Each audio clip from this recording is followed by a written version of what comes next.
Hello mga kalazada! Welcome to Tiny's Vlog, and for today's vlog, turo ko po sa inyo kung paano po ako nagkaroon ng 5,000 e-voucher. As you can see, sinend po siya ni Cleo. So, takpan ko muna po kasi voucher code po siya. Ayan. Na applicable po this January 18 to February 6.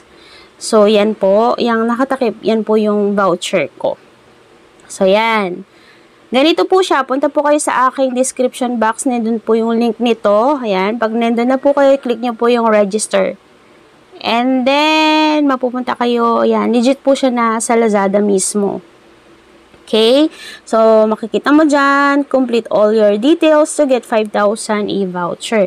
So, dapat yung mga details na ilalagay mo dyan, yung first name, last name, email, at saka mobile, dapat yung ginamit mo na nag-register ka sa inyong Lazada app. Dapat matchy-matchy po yung details nyo dyan. Kasi isi-send po nila sa inyong Lazada app mismo. So, yung registered email and number nyo, dapat match po dun sa ilalagay nyo dyan.